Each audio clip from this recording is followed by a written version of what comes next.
I live in Trail Creek. Trail Creek. I'm a current third grade teacher at Niemann, and as of yesterday have laryngitis, so that might have been a sign that I shouldn't do this, but here I am. I'm just going to start by saying this is going to be longer than 3 minutes. I can sit down and get back up if you want me to, or you can count this as the friends that are here from Niemann supporting me.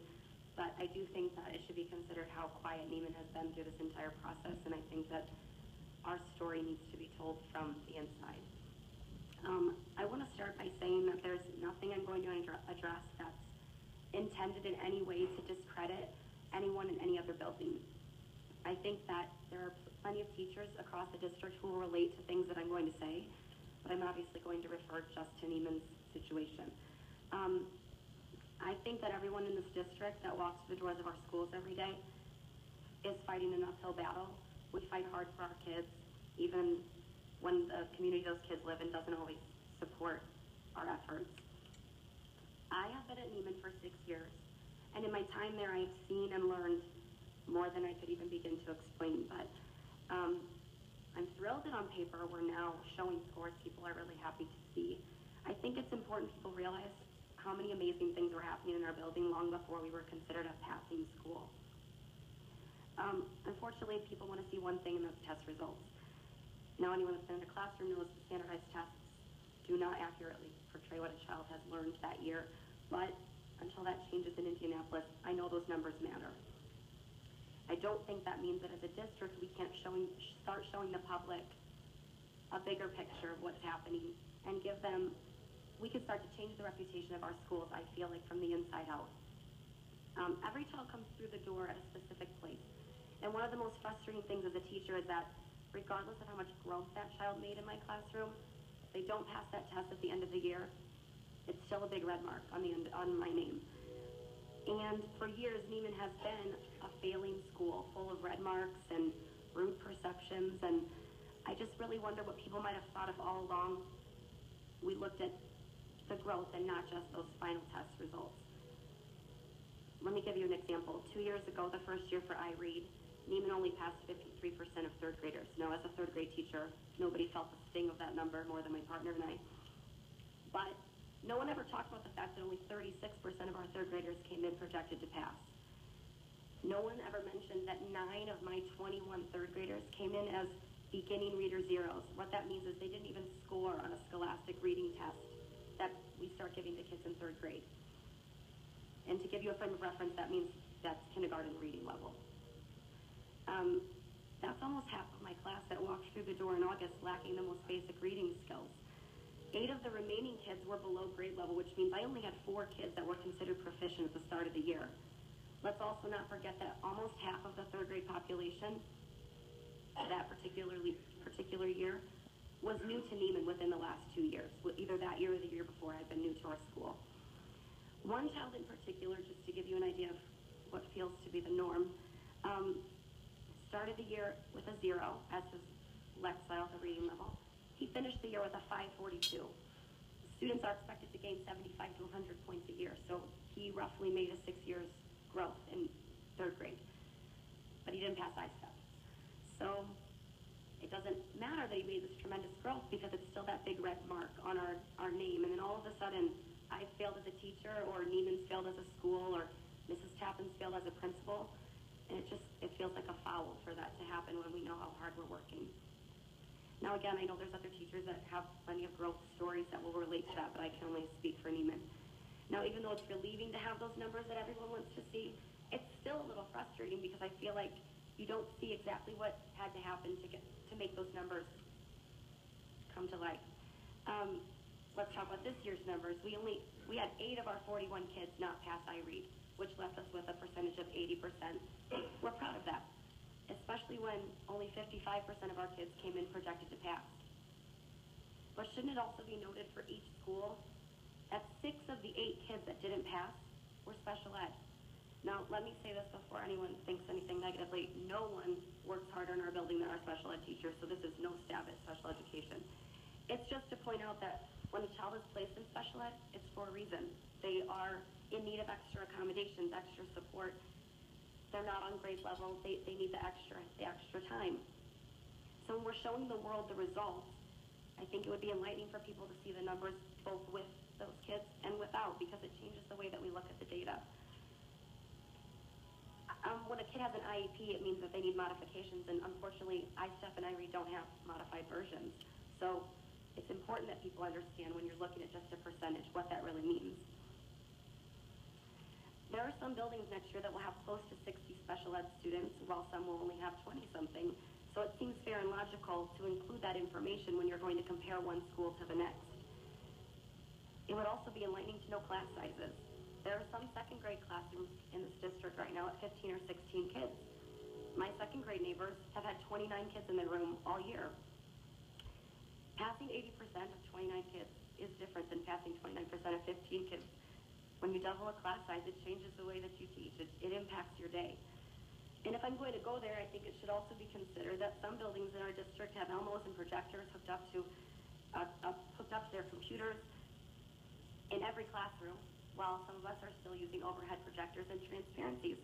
And it might seem like that doesn't matter or it doesn't make a difference, but I would love for a teacher currently using that amazing technology to tell you how much that enhances their teaching, and ask them if they would ever go back to an overhead with a transparency, because it's an entirely different thing. When we hear the word excuses, I just have to ask myself, are those really excuses, or are they realities that the public should be aware of, and realities that should be taken into consideration when you're judging a school or the work that it does, especially when you're going to then compare one school to another. My goal in saying this isn't to point the finger at any one source, it's just kind of to open the eyes to the public. Now, before I say anything about principals, I want to point out that I adore Kim Palmer. She was the literacy coach at Niemann when I started, and I literally do things in my classroom today that came from her still. So we were all really shocked when we found out that she would no longer be the Marsh principal. However, we felt personally offended the night a board member chose to comment negatively on our principal, Marcia Tappan. Not only was that the first that both Marsh and Niemann staffs were hearing about which principal would be where, it just felt unnecessary. Then as a staff, we had the joy of listening to a community member at the last meeting add insult to injury by personally attacking our principal again. Unfortunately, she's not the only person who has those ludicrous opinions, and those are the people that I want to see the big picture more than anyone. If you simply look at a school's ISTEP results and take nothing else into consideration, you are only getting a glimpse of what that building is doing, its teachers, or its principal. Now, everything I've pointed out already ties back to this. For 18 years, Marcia has dealt with the critical perceptions and misguided opinions of the community, and sadly, even people within the system.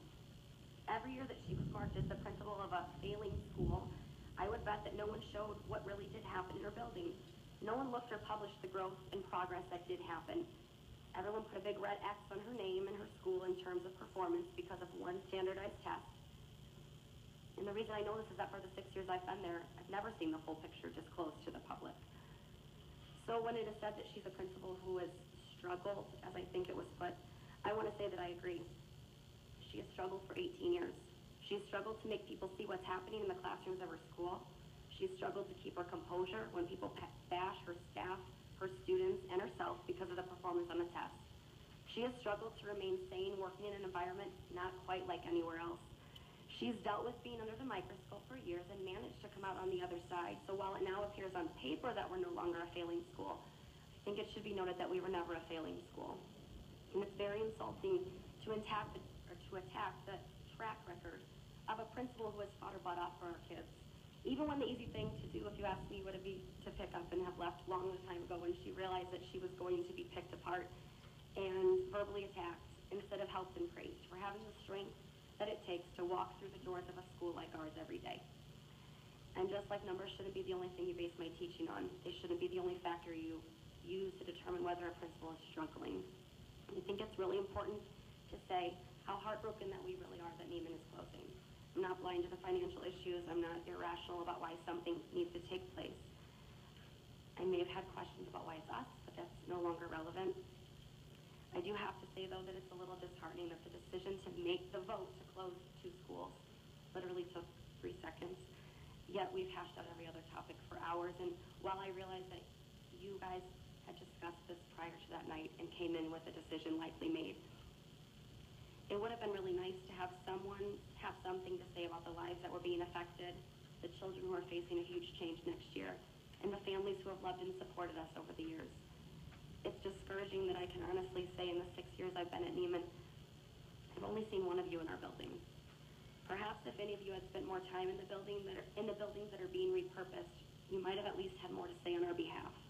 While I know the decision would be the same, it could have shown the community, and more importantly, the Niemann and Elston families, that we're more than a building study.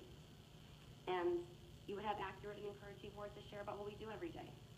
My biggest wish moving forward is that the community as a whole comes together and realizes that bashing one school or another isn't only a reflection of you and the city you live in. Niemann has spent years being the black sheep of the district, even though Niemann was and is a part of your community, whether you turn your nose up to us or not. Michigan City has changed drastically and continues to change. It's very easy to turn a blind eye to the challenges that some buildings and children are facing if it doesn't directly affect you. I know this because I was born and raised in Michigan City, and I literally had no idea some of the things that happen in the city every day until I became a teacher at Niemann. Until you have to look at kids that are facing obstacles I knew nothing about in 3rd grade. I truly hope that people realize that this community is only as strong as its weakest member.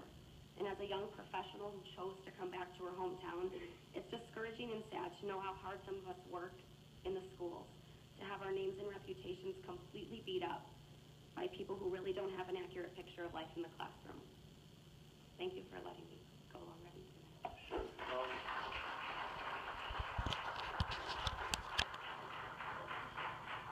I would just like to address a couple of things you said, because the administration stood up for your school when they were criticized here, as did I. I mean, we're trying to be supportive, but My comments about the bashing were from the community members that we all had to listen to. well, I mean, the overwhelming decision was the financial cost of keeping that building open, and the need to probably float a bond issue to replace the boilers and the roof.